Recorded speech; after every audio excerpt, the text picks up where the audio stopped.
Hörmətli müəllimlər, dəyərli valideynlər və əziz məktəb yoldaşlarım. Bugün Gələcəyin İşığı FM radiosunun efirində biz Ümumdünya Rəqs gününü qeyd edirik. Mən məktəbimizin 8A sinif şagirdi Ağayeva Milanə sizə rəqsin insan həyatındakı rolundan, mədəniyyətlərarası əhəmiyyətindən və onun insanların duyğu dünyasını zənginləşdirilməsindəki təsirindən danışacağam. Rəqs yalnız bir bədən hərəkəti deyil, həm də tarixi və mədəni irsin, ənənələrin və incəsənət vasitələrinin ifadə formasıdır. Əziz dinləyicilər, rəqs bütün dünyada fərqli mədəniyyətlərin ayrılmaz tərkib hissəsidir. O, insanın emosional ifadə vasitəsi olmaqla yanaşı, sosial birləşdirici rola da malikdir. Statistik məlumatlara əsasən, müxtəlif ölkələrdə keçirilən araşdırmalar göstərir ki, müntəzəm rəqs fəaliyyəti insanların psixoloji sağlamlığını gücləndirir, stresi azaldır və ünsiyyət bacarıqlarını inkişaf etdirir. Eyni zamanda, rəqs ənənələri bir cəmiyyətin tarixini, folklorunu və mədəni kimliyini nəsildən nəsilə ötürməkdə mühüm rol oynayır. Azərbaycanın zəngin mədəni irsi rəqsin çoxsaylı formalarını özündə ehtiva edir. Muğam, xalq oyunları, milli rəqs növləri yalnız əyləncə vasitəsi deyil, həm də tarixi yaddaşın, etnik kimliyin və milli mənəvi dəyərlərin daşıyıcısıdır.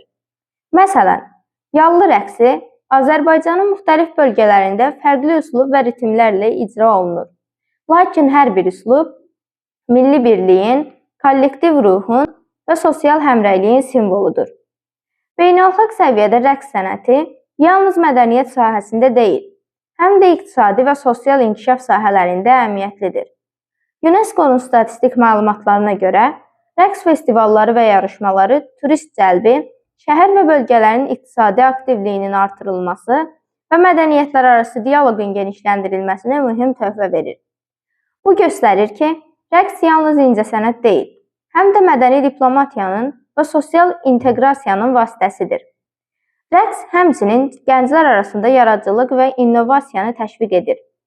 Ritm, hərəkət və musiqi ilə uyğunlaşma gənclərin koordinasiya, estetik zövq və ünsiyyət bacarıqlarını artırır. Məktəbimizdə keçirilən rəqs dərnəkləri və müsabiqələr gənclərin həm fiziki, həm də mənəvi inkişafına xidmət edir. Onlara kollektiv əmək və komanda ruhunu aşılamağa kömək edir.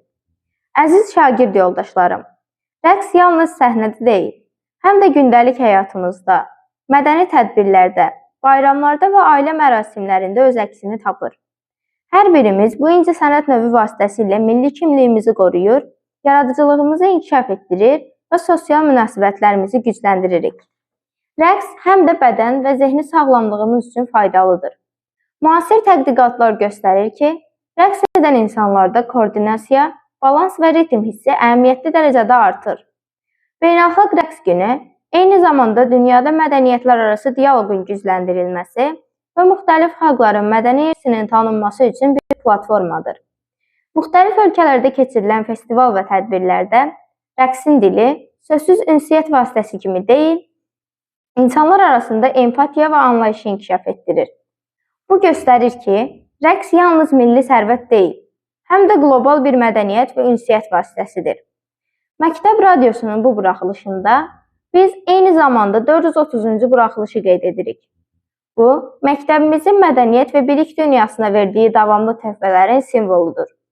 Bizim radiomuz hər gün sizi maarifləndirir, mədəniyyətimizlə tanış edir və gənclərimizə ilham verir. Bugünkü verilişdə Ümumdünya Rəqs günü ilə əlaqədar həm əyləncəli, həm də maarifləndirici xarakter daşıyır. Əziz dinləyicilər, mən Ağayeva Milanə, məktəbimizin 8A sinif şagirdi, bugün sizə rəqsin insan həyatındakı və mədəniyyətimizdəki rolunu çatdırmaqdan məmnunam. Qoy hər birimiz rəqsin ruhunu yaşadaq, yaradıcılığımızı inkişaf etdirək və milli irsimizi qorumaqda fəal iştirak edək. Diqqətinizə görə təşəkkür edirəm və növbəti verilişimizdə yenidən görüşənədək. Sağ olun.